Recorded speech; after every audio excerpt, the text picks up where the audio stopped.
Do you experience bloating, nausea, or stomach cramps after eating a big bowl of pasta?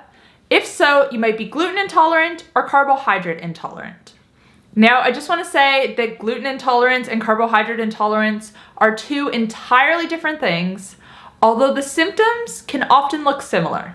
So in today's video, we're going to talk about the differences between the two and how to know if one or the other is impacting you.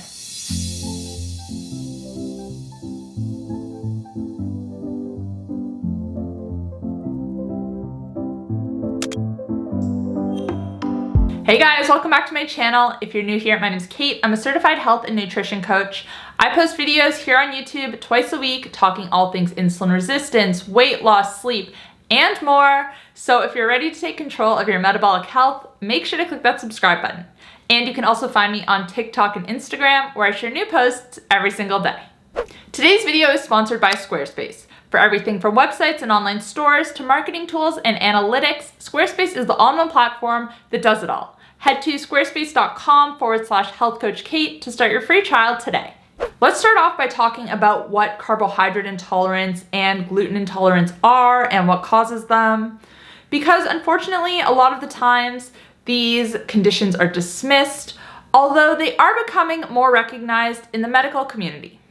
Knowing if you have one of these conditions can be the difference between you feeling light and energized every day or feeling bloated and fatigued. And after that, we're going to get into what you can do if you have one or the other.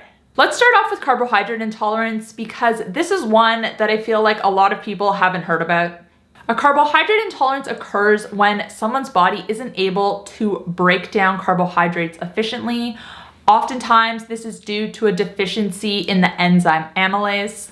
Amylase is in the saliva and it's also created in the pancreas, and its purpose is to break down complex carbohydrates. When someone's body does not produce enough amylase, complex carbs don't get broken down properly and they don't get digested properly.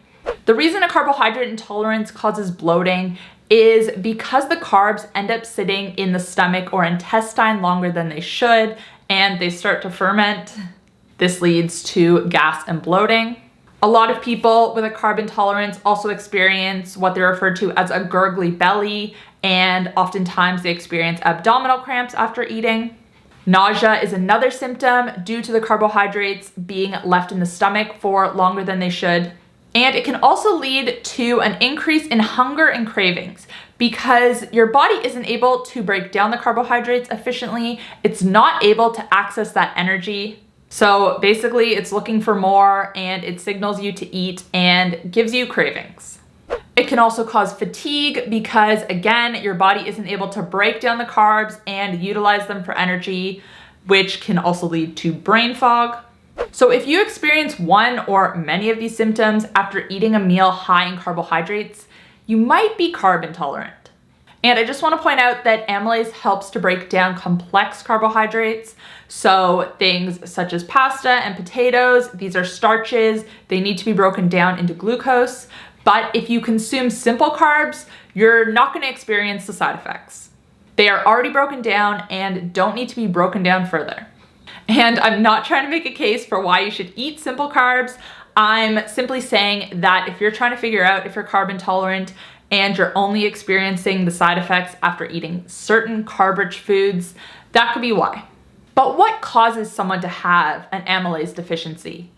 Unfortunately, the cause is genetic, and it comes down to how many copies of the 𝘾𝙆𝘾𝙾 gene you carry. People who have more copies of this gene produce more amylase and are better able to digest and process carbs. On the flip side, people with a low number of this gene do not process carbs well and are considered carbohydrate intolerant. And lower expressions of this gene have actually been associated with a higher BMI and obesity. Now, if you're really serious about figuring out how many of this gene you carry and figuring out if you're carbohydrate intolerant, I recommend using Self-Decode. They're an online genetics company that is focused on health. Their reports make it really easy to understand how your genetics impact your health and lifestyle and diet choices you should make. So I'll put the link to check them out in the description box down below. And now let's discuss gluten intolerance, which I'm sure all of us have heard about before. It is also sometimes referred to as non-celiac gluten sensitivity. While a lot of people associate gluten with carbohydrate-rich foods, such as bread, gluten itself is actually a protein. It is a non-essential protein, however, which means that humans do not have to eat it for health. When someone who is gluten intolerant consumes gluten, it can damage the lining of the small intestine and cause inflammation. And as I mentioned at the start of this video, a lot of the symptoms that someone experiences when they're gluten intolerant are also experienced by people who are carbohydrate intolerant. Bloating being one of the top side effects, but also nausea, diarrhea, and even female infertility. The main difference between the two is one is caused because the body is not able to properly break down carbohydrates, and the other is caused because of a sensitivity to the protein gluten. For example, someone who is carbohydrate intolerant will experience side effects after eating potatoes, whereas someone who's gluten intolerant will not. And then on the flip side, someone who's gluten intolerant will experience side effects when they eat white bread, but someone who is carbohydrate intolerant will not. Where the confusion comes in between the two is foods such as pasta, which contain both starchy carbs and gluten. So being really mindful of when you experience side effects, following which meals and what type of foods you're eating can help you to narrow down if you're carbohydrate intolerant or gluten intolerant. Now, before we get into what to do if you have one or the other, I'm quickly going to tell you about today's sponsor, Squarespace. Squarespace allows you to build and control all of your business needs on one platform. You can build a professional website in minutes using their simple drag and drop actions and customization tools. No matter if you are trying to open a digital storefront or start a travel blog, Squarespace has got you covered. I've been using Squarespace since I launched my coaching business a few years ago, and I absolutely love it. I designed my whole website by myself, and I think it looks pretty good, pretty professional.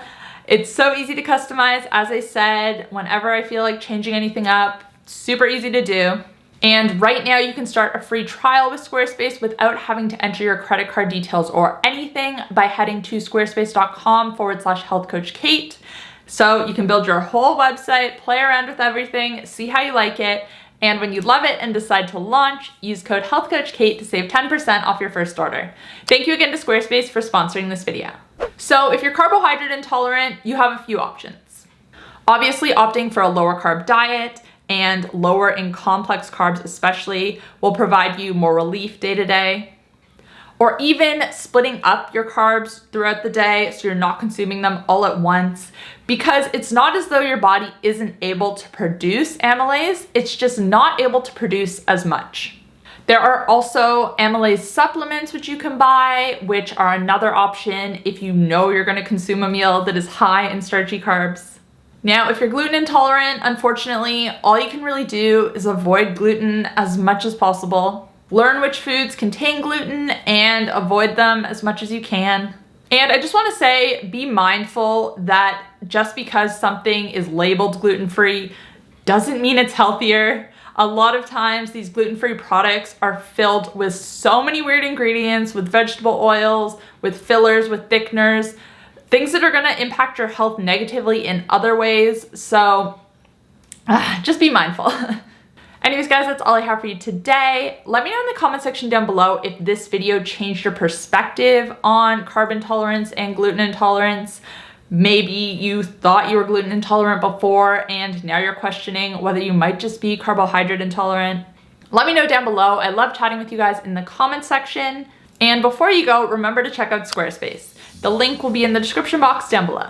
If you guys did enjoy this video, you might also enjoy my video about cholesterol, where I debunk 4 myths about it. You can check it out here. If you want to catch up on my most recent upload, you can find it here. And if you want to check out my coaching programs, including my 7-day insulin resistance masterclass, you can find it here. Thanks, guys. I'll see you next time. Bye.